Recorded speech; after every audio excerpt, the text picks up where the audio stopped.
ಈ ಮುಂಜಾನೆ ಸಮಯದಲ್ಲಿ எது உன்னை பயப்படுத்துகிறது? ಈ ದಿನ ಯಾವುದು ನಿಮ್ಮನ್ನ ಭಯಪಡಿಸ್ತಾ ಇದೆ? Listen to me.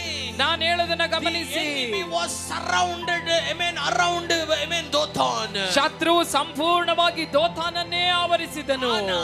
ಆದರೆ Gehazi mindle, ಗೆಹಜಿ ಮನಸ್ಸಿನಲ್ಲಿ என்னத்தை பிசாசு கொண்டு வருகிறார்? ಸೈತಾನು ಏನನ್ನ ಮನಸ್ಸಿನಲ್ಲಿ ತರ್ತಾ ಇದ್ದಾನೆ? இவங்க வந்து இவனுடைய எஜமானன் எலிஷாவை வெட்டுகிறதை கண் முன்னே கொண்டு வருகிறார். ಅವರುಗಳು ಬಂದು ಇವನ ಯಜಮಾನನಾದ ಎಲಿಷನನ್ನ ಕೊಂದಾಕದನ್ನ ಕಡಿದಾಕದನ್ನ ಇವನ ಕಣ್ಮುಂದೆ ತರ್ತಾ ಇದ್ದಾನೆ. ಇವನ್ ಕಣ್ಮುನ್ನೆ ಎಲಿಷಾ ತುಡಿತು ಸಾಗರதை ಅವನ್ ಕಣ್ಮುನ್ನೆ ಕೊಂಡು வருகிறார். ಎಲಿಷನು ಹಾಗೆ ನರಳಾಡಿ ಜೀವ ಬಿಡೋದನ್ನ ಇವನ ಕಣ್ಮುಂದೆ ಶತ್ರು ತರ್ತಾ ಇದ್ದಾನೆ. ಅದಾದ ನಂತರ தேசத்தில் இருக்கிற எல்லா ஆண்களை வெட்டி பெண்கள் எல்லாம் கதறி அழுகிறதை பார்க்க போகிறார். ದೇಶದಲ್ಲಿರುವ ಎಲ್ಲ ಗಂಡಸರನ್ನ ಕಡಿದು ಹಾಕಿ ಹೆಣ್ಣು ಮಕ್ಕಳೆಲ್ಲ ಗೋಳಾಡಿ ಅಳೋದನ್ನ ಸೈತಾನ್ ಇವನ ಕಣ್ಣ ಮುಂದೆ ತರ್ತಾ ಇದ್ದಾನೆ. ರಾಜ ರಥದಿಂದ ಕೀಳೆ ಪಣಮಾಯಿ ವಿಳುகிறதை பார்க்கிறார். ರಾಜ ರಥದಿಂದ ಹೆಣವಾಗಿ ಕೆಳಗೆ ಬೀಳೋದನ್ನ ಇವನ್ ನೋಡ್ತಾನೆ. மாடுகள் சொத்து எல்லாமே வாரிಕೊಂಡು போகிறதை பார்க்கிறார். ಎಲ್ಲ ದನ ಕುರಿ ಸೊತ್ತನ್ನ ಶತ್ರು ಸೇನೆ ಹಾಗೆ ತೆಗೆದುಕೊಂಡು ಹೋಗೋದನ್ನ ಇವನ್ ಕಣ್ಗಳಿಂದ ನೋಡ್ತಾ ಇದ್ದಾನೆ. ಆದ್ರೆ ಸತ್ಯ ಏನು ಅಂದ್ರೆ அந்த ಆರ್ಮಿ ಸುற்றி வந்து நிக்கிறாங்க, அவ்வளவுதான் சத்தியம். ಆ ಒಂದು ಸೇನೆ ಬಂದು ಸುತ್ತಲೂ ಆವರಿಸಿ ನಿಂತಿದೆ, ಅದಷ್ಟೇ ಸತ್ಯ. ಈ ದೇವ ಪ್ರವಾದಿಯಾಗಿ ಈ ದಿನ ನಾನು ಪ್ರವಾದಿಸ್ತೇನೆ. ನಾನು ಹೇಳೋದನ್ನ ಗಮನಿಸಿ. உன் வாழ்க்கையில ஒண்ணுமே நடக்கிறதுக்கு முன்ன இந்த பயத்தின் ஆவி உன் கண் முன்னே ஒவ்வொன்றும் நடக்கிற மாதிரியே உனக்கு பயத்தை கொண்டு வந்து கொண்டிருக்கிறது. ನಿನ್ನ ಜೀವಿತದಲ್ಲಿ ಇನ್ನು ಏನು ಸಂಭವಿಸೋದಕ್ಕಿಂತ ಮುಂಚೆ ಈ ಭಯದ ಆತ್ಮ ಎಲ್ಲ ನಡೆದ ರೀತಿಯಲ್ಲಿ ನಿನ್ನ ಕಣ್ಮುಂದೆ ತರ್ತಾ ಇದೆ. You are going sleepless in your nights. ನಿಮ್ಮ ರಾತ್ರಿಯಲ್ಲಿ ನಿದ್ರೆ ಇಲ್ಲದೆ ನೀವು ಕಳೀತಾ ಇದ್ದೀರಾ. 91 Psalms promises you for a peaceful sleep. ದೇವರು ನಿಮಗೆ ಒಳ್ಳೆ ನಿದ್ದೆಯನ್ನ ಆತನು ಹೇಳಿದ್ದಾನೆ. ಎಷ್ಟು ಜನ ಆಮೆನ್ ಅಂತೀರಾ? Hallelujah. Amen. You are, amen. The Bible says in Psalms 23. ಕೀರ್ತನೆ 23ರಲ್ಲಿ ಬರೆಯಲ್ಪಟ್ಟಿದೆ. ಪಸುಂಬುಲ್ ಮೇய்ச்சலில் ನಡೆಸಿ என்னை ಅಮರ್ந்த ತಣ್ಣೀರண்டை நடத்துவார். ಆತನು ಹಸಿರು ಹುಲ್ಲುಗಾವಲುಗಳ ಬಳಿಯಲ್ಲಿ ನಡೆಸಿ ನಿಮ್ಮನ್ನು ವಿಶ್ರಾಂತಿಕರವಾದ ನೀರಿನಲ್ಲಿ ತಂಗಿಸ್ತಾರೆ.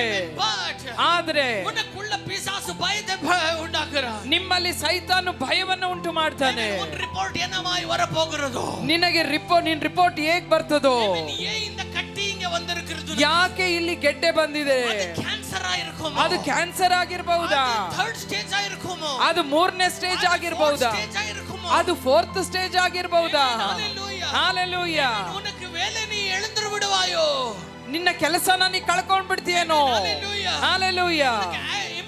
என்னதுக்கு யாரோ ಫೋನ್ எடுக்க மாட்டேன்றாங்க? ಆಕ್ಸಿಡೆಂಟ್ ಆಯ್ತು. ಯಾಕೆ ಯಾರು ಫೋನ್ ತೆಗಿತಾ ಇಲ್ಲ? ಏನಾದ್ರೂ ಆಕ್ಸಿಡೆಂಟ್ ಆಗಿರಬಹುದಾ? ಏನಾದ್ರೂ ನಡೆದಿರಬಹುದಾ? ನಾನು ನಿಮಗೆ ಹೇಳ್ತೇನೆ, ಇದು ಭಯದ ಆತ್ಮ. ನಾನು ಒಂದನ್ನು ನಿಮಗೆ ಹೇಳ. ನಮಗೆ ಯೋಬನ ಜೀವಿತದ ಕುರಿತಾಗಿ ಗೊತ್ತು.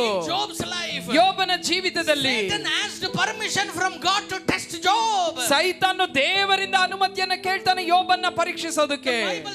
ಸತ್ಯವೇದ ಹೇಳ್ತದೆ, ಕೆಟ್ಟ ಸುದ್ದಿ ಯೋಬನಿಗೆ ಬಂದಾಗ ನಿನ್ನ ಹಡಗೆಲ್ಲ ಮುಳುಗಿ ಹೋಯ್ತು. ಸತ್ಯವೇದ ಹೇಳ್ತದೆ, ಯೋಬನ ಅದನ್ನು ಕೇಳಿದ. ನೆಕ್ಸ್ಟ್ அவங்க பிள்ளைங்க செத்து போயிட்டாங்க. ನಂತರ ಅವರ ಮಕ್ಕಳು ಕೂಡ ಸತ್ತು ಹೋದ್ರು. ಲಾಸ್ಟ್ ಈ ಕೇಮ್ ಟು ಎ ಕೊಟ್ಟಂಗಚಿ ಎಲ್ಲ ಮುಗಿದು ಕೊನೆಗೆ ಚಿಪ್ಪು ಇಟ್ಕೊಂಡಿದ್ದ. ಡು ಯು ನೋ ಅಷ್ಟು ಶ್ರೀಮಂತ ಯಾಕೆ ಚಿಪ್ಪಗೆ ಬಂದಿದ್ದ? ಯಾಕೆ ಅಷ್ಟು ದೊಡ್ಡ ಶ್ರೀಮಂತ ಯಾಕೆ ಚಿಪ್ಪಗೆ ಬಂದ್ಬಿಟ್ಟ? Amen. The word of god says, ದೇವರ ವಾಕ್ಯ ಹೇಳ್ತದೆ, ಆಮೆನ್. ಜೋಬ್ ಎದಕ್ಕೆ ಭಯಪಟ್ಟಾನೋ ಅದೇதான் ಅವನ வாழ்க்கையில நடந்தது. ಆ ಯೋಬನು ಯಾವುದಕ್ಕೆ ಭಯಪಟ್ಟನೋ ಅದೇ ಅವನ ಜೀವಿತದಲ್ಲಿ ಸಂಭವಿಸಿತು. ಆಮೆನ್. ಹalleluya. ಯೋಬ್ ಎದಕ್ಕೆ ಭಯಪಟ್ಟಾನೋ ಅದೇதான் ಅವನ வாழ்க்கையில நடந்தது. ಯೋಬನು ಯಾವುದಕ್ಕೆ ಭಯಪಟ್ಟನೋ ಅದೇ ಅವನ ಜೀವಿತದಲ್ಲಿ ಸಂಭವಿಸಿತು. Satan is cunning. ನಾನು ಹೇಳ್ತೇನೆ, ಸೈತಾನ್ ಮೋಸಗಾರ. Satan is cunning. ಸೈತಾನ್ ಮೋಸಗಾರ. Amen. What you fear, that is what he is going to do. You are the person who gives idea to the devil. ನೀವು ಯಾವುದನ್ನ ಯೋಚಿಸ್ತೀರೋ ಅದೇ ಸಂಭವಿಸ್ಬಿಡ್ತದೆ. ನಾವೇ ಸೈತಾನಿಗೆ ಒಂದು ಐಡಿಯಾ ಕೊಡುವವರಾಗಿ. ಅವನಿಗೆ ತಲೆಯಲ್ಲಿ ಏನಿಲ್ಲ, ಸಗಣಿ ಬಿಟ್ರೆ ಅವನ ತಲೆಯಲ್ಲಿ ಸಗಣಿ ಬಿಟ್ರೆ ಏನಿಲ್ಲ. Hallelujah. Hallelujah. He has nothing in his mind. ಅವನ ತಲೆಯಲ್ಲಿ ಏನೂ ಇಲ್ಲ. But you are very brilliant ಅಂತ தெரியும் ಅವನಿಗೆ. ಆದ್ರೆ ನೀವು ತುಂಬಾ ಜಾಣರಂತ ಅವನಿಗೆ ಗೊತ್ತು. He brings fear in your mind. ಅವನು ಭಯವನ್ನು ನಿಮ್ಮ ಮನಸ್ಸಿನಲ್ಲಿ ತರ್ತಾನೆ. Then you will give ideas. ನಂತರ ನೀವೇ ಐಡಿಯಾಗಳನ್ನು ಕೊಟ್ಬಿಡ್ತೀರಾ. ಅಯ್ಯಯ್ಯೋ ಮಕ್ಕಳೆಲ್ಲ ಹೋಗವೆ. ಯೋಬ್ சொல்றாரு ಮಕ್ಕಳೆಲ್ಲ ಹೋಗಿದೆ, ಫಾರಿನ್ ಟೂರ್ಗೆ ಹೋಗಿದಾ? ಮಕ್ಕಳು ಎಲ್ಲಿ ಹೋಗಿದ್ದಾರೆ? ಯೋಬ್ ಹೇಳ್ತಾನೆ ಮಕ್ಕಳೆಲ್ಲಿ ವಿದೇಶಕ್ಕೆ ಟೂರ್ ಹೋಗಿದಾರಾ? ಎಷ್ಟು ಜನಕ್ಕೆ ನಾನು ಹೇಳೋದು ಅರ್ಥವಾಗ್ತಾ ಇದೆ. ನೀವು ಭಯ ಪಡುವಾಗ ಸೈತಾನ ಅದನ್ನ ಕಾರ್ಯರೂಪಕ್ಕೆ ತರ್ತಾನೆ. ಸೈತಾನ ಅದನ್ನ ಕಾರ್ಯರೂಪಕ್ಕೆ ತರ್ತಾನೆ. ಸೈತಾನ್ ನಿಮ್ಮ ಮನಸ್ಸಿನಲ್ಲಿ ಒಂದು ಭಯವನ್ನ ಹೃದಯದಲ್ಲಿ ಬಿತ್ತುತ್ತಾನೆ. ಆದ್ರೆ ಸತ್ಯವೇದ ಹೇಳ್ತದೆ ಸಾವು ಹತ್ತಿರ ಬರ್ತಾ ಇರೋದು ಎಲೀಷನಿಗೆ.